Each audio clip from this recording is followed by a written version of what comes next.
Nothing is more worthy of the attention of a good general than to attempt to penetrate the designs of the enemy.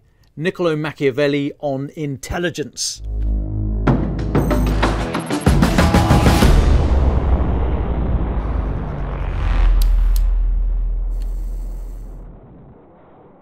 Dom's pet peeve number 2, we'll come to number 1 in later weeks, is the phrase intelligence information. Every time I hear it, it's like fingernails down a blackboard. There is no such thing as intelligence information. Intelligence is information plus assessment.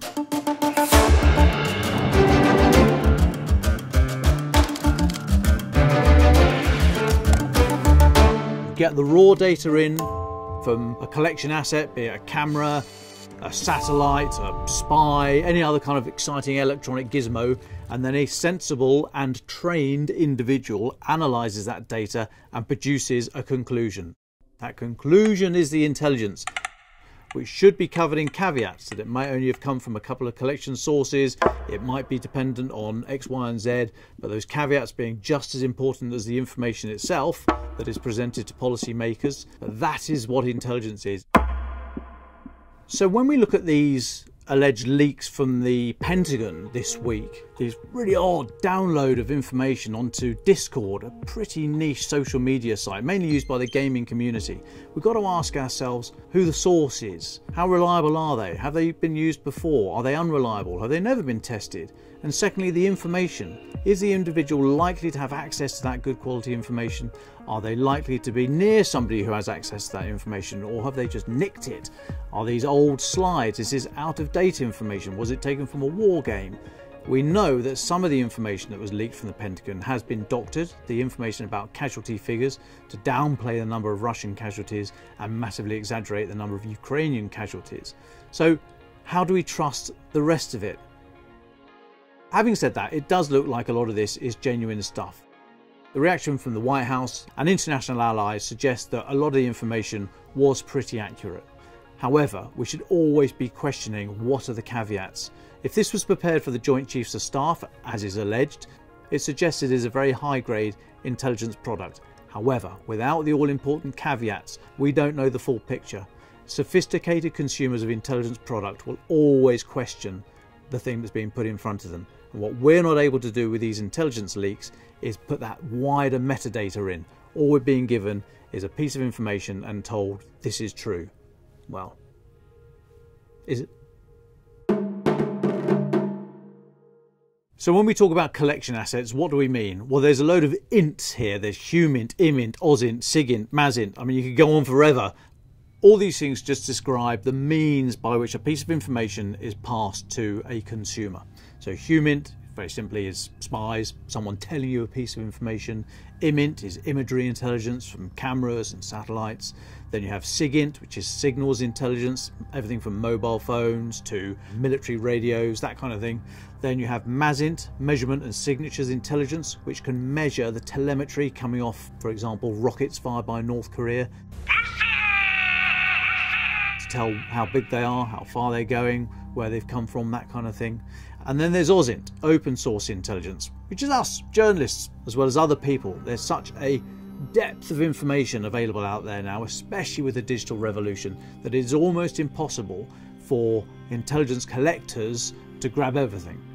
Long gone are the days when the best collection assets are the preserve of the state, spies and satellites and all that kind of stuff. There is so much information available to the public, but it's needle in a haystack stuff. But if you can use OSINT, it is a very, very, very powerful tool. As we've seen in this phase of the war in Ukraine, with outfits like Bellingcat able to piece together geospatial information to say that incident happened on that date at that spot, which will be of interest to war crimes investigators as this thing carries on. So how does intelligence work? Well, as a simple example, let's look at submarines. Now, I was long ago told not to think of submarines as little metal cigar-shaped things wobbling around the world looking to sink other little metal cigar-shaped things. I was told to think of modern hunter-killer submarines, like the Astute-class submarines in the Royal Navy, as little bubbles of GCHQ going around the world, listening, collecting, and always analysing. Now, I'm not saying this happened, but let's just suggest there was a Trafalgar-class submarine, the precursor to the Astute-class, sat on the seabed outside of Murmansk in northern Russia, listening for the screws, the propellers of the ships passing overhead. Now, let's say that Tuesday at 11:42 they heard a very distinctive of a propeller going overhead. They note it down. Unbeknownst to them, there's a satellite also looking at Murmansk that happens to see, let's say, the Admiral Kuznetsov, the pride of the Russian fleet, leaving Murmansk harbour at 11:42 on Tuesday. Now put those two things together, the IMINT, the imagery that says the ship was there, and the MASINT, the measurement and signals intelligence that says that distinctive acoustic noise of the propeller was heard at this time.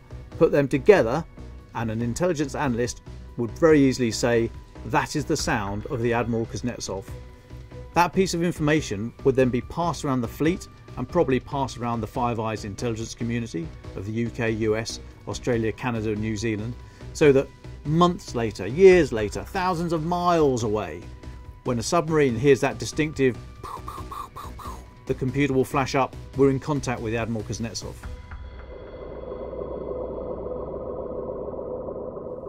To get an idea of how seriously this is all taken, have a look at some of the flight radar sites when you'll see the track of all the airborne intelligence, surveillance and reconnaissance assets, planes basically and drones, going around Ukraine, across the Black Sea and around Kaliningrad, that's Russia's exclave situated between Poland and Lithuania, and you'll see just how much data is being hoovered up. That's not only SIGINT listening to the battlefield commanders and talking about their plans and what they're going to do and their strengths and dispositions.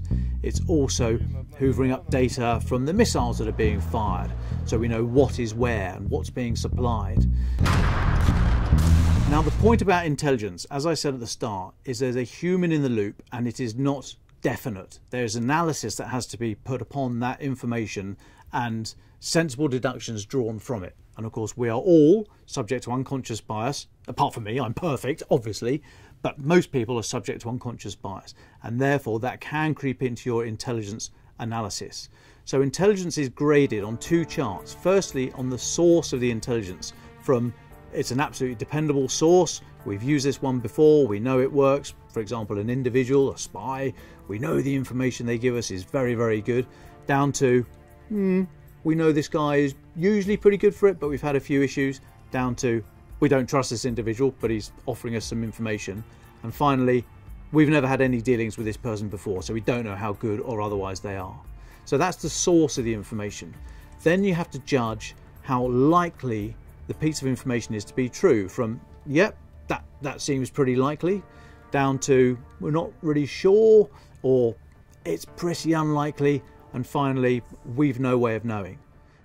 So when we talk about how likely something is or how certain, the Defence Intelligence Uncertainty Yardstick, and yes it does exist, actually puts numbers on it. So for example, it says when they use the term remote or highly unlikely, they say there is less than a 10% chance of that being true.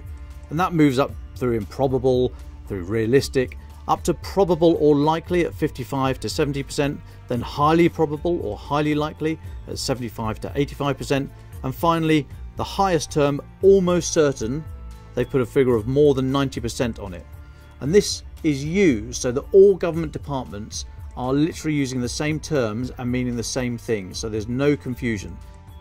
This yardstick came from the lessons identified after the 2003 invasion of Iraq, when the British Joint Intelligence Committee decided we needed to have a professional head of intelligence assessment, and that individual needed to have a staff and needed to have some metric, some way of expressing formally a confidence in a piece of information.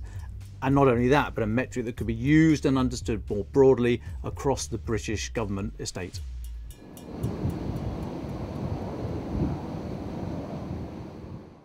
Now the gold-plated scenario would be a trusted source you've used before and they're good for their word, saying something that is almost certainly to be true. That is gold dust in intelligence terms. If you get somebody who you're not really sure about, who's produced some good stuff but occasionally seems a little bit off the mark, and they're offering you a piece of information that doesn't really sit well, that individual possibly doesn't even have access to that information, or how would they? They sit next to the person upon whose computer that information is derived from.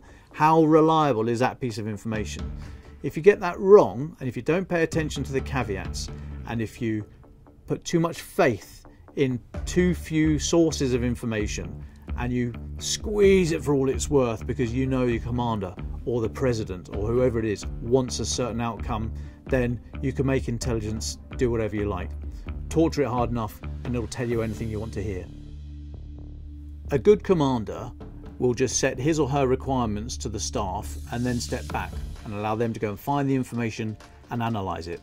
Bad commander will tell the staff what he or she wants to hear, and then guess what? Every subordinate level says, you know what, that does fit what I'm seeing. So this very hierarchical structure, such as we see in Russia, can they be sure that they are getting ground truth fed up to them and good analysis passed up the chain of command? Or is the person in charge just hearing what he or she wants to hear? This self-licking lollipop is not going to help anybody except their enemy.